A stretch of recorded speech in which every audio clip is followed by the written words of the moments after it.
Hello. A few people on YouTube have asked how I've made these Triang signals motorised and light up. Um, so I thought I'd shoot a quick video regarding it. The background to this is I have struggled to build any ratio kits and anything finer than that. I do like the range of model signal engineering MSE kit, well, bits and bobs that you can buy, but I don't feel they lend themselves very suitable to be motorised due to the fact that they're very, very fine and my fingers are pretty big. So I thought I'd settle on something fairly rudimental, but it does, it does the job, and it adds a little extra touch to the layout when the lights are on and so on. So I thought I'd take you through it. Basically, you need a box of lots and lots of signals. Obviously the single post to the gantries and so on. This particular one I've made longer because I wanted it to span 4 tracks, and I bought a whole load of signal spares and repairs, and I thought, well, I can't make it any worse, and if I break anything, I've only spent probably a tenner or something like that on eBay buying bits and bobs, so it doesn't really matter. So I thought I'd give it a go, and this is the result. So basically, I use MegaPoints now. Some of the videos that are on YouTube were driven, when I first built them, they were originally driven by Pico Smart Switch, but now I've switched over to MegaPoints, which enables the signals to bounce as they go into their on position, which is lovely. It's a really nice touch. I highly recommend the whole system. So that's the first thing. They drive, MegaPoints drives these little servos at the base here. These are going to be upgraded, these particular ones, to Tower Pro. Dave Fenton on MegaPoints recommends them. These are the original Smart Switch motors. They're not bad, but they just don't quite have the same resolution to deliver the bouncing and the pulling off and so on. You can look at his website for that information. It's fascinating. It's a very, very good system. Anyway, I thought I'd take you through it. So I just connected up the servos to some wire. This is just regular wire I've purchased at exhibitions. Then goes up to a couple of bell cranks. These are just the standard Hornby bell cranks, just drilled out to accept the suitable wire. And then if you look carefully there, I've made effectively a crank assembly out of some tubing, smaller diameter tubing, and then I've made 2 spacers so that the crank can pivot on the actual axle as such. And then I've just soldered this little piece of brass on the front here, copper, sorry, I think they are, I can't remember now, just to keep them on, so the actual bell crank doesn't fall off the stub axle. And then this is just cotton from the other half sewing kit.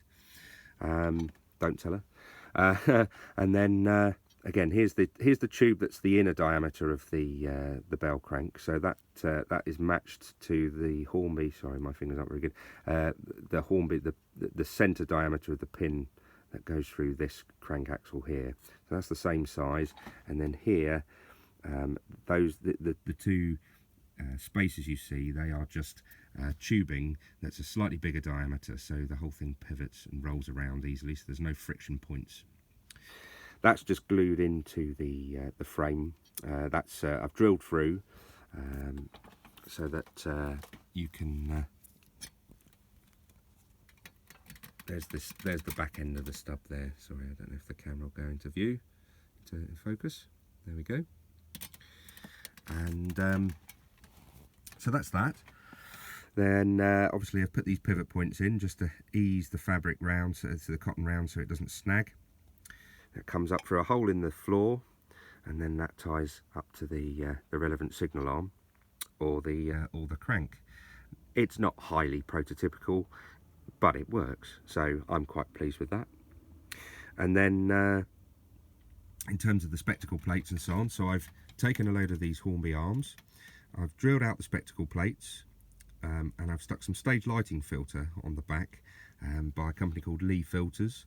You can get sample swatch books from stage lighting suppliers and so on. I actually work in the trade, so I would know this. The swatches are big enough. They're They're normally free, and they make hundreds and hundreds of different colours, and the swatches are big enough. They would do, for the size of that, the whole, you could make up, oh god, and a swatch book would do an entire layout of signals. So, and they're just applied with a pin on the back. And I've coloured in the black again with the spec on the actual signal arm, because and that's just been done with Sharpie, to be honest, black Sharpie. And then in terms of the lights, I use Kite's lights, nano LEDs. All I've done is I've drilled through the lamp house. It's actually marked in the moulding if you look carefully once you get the signal arm off. I've fitted the nano LED inside the lamp house, glued it in position, and then I've painted the light fitting just in Humbrol black, coal black. Could be a matte black if you liked.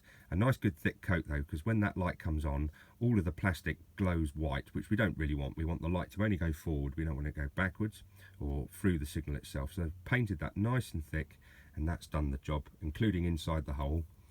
It doesn't matter, these LEDs don't get hot enough to damage or melt any of this. And then at the back there, you'll see it's a little bit uneven, but all that is a little drop of black silicone, which I've gobbed over the hole just to seal it all off and stop the light coming back this way. And then the wires are running down, and then along the top here I've got some nickel silver wires. The same, in fact, it's the same stuff that I've used to make the handrail. I've put the live, effectively made a bus, so I've done the live on this side and the neutral on the other side of the posts, so they can't touch each other, and that's all held in place by the fact that the boarding is the wooden boarding's been glued on top of it. And then these wires are just soldered to that, and then at the end of the bus there's these white solid core wires that I've just soldered to the end of the bus to come up through a hole, and they just drop down through a hole there, and then that will meet a piece of breadboard where the resistor is fitted to govern. They're all 3 volt, and I want this all to operate on 12 volt because I've got a brazier on this particular gantry, which as I've got a trackside crew working as part of the detail on it. I'm very pleased with it. Have a look at the videos on YouTube that I've shot already of it in action when I was building it. I haven't got one yet linked up to the MegaPoints. I'll have to get around to that at some point. But I hope you enjoyed watching this video, and yeah, take care. Cheers.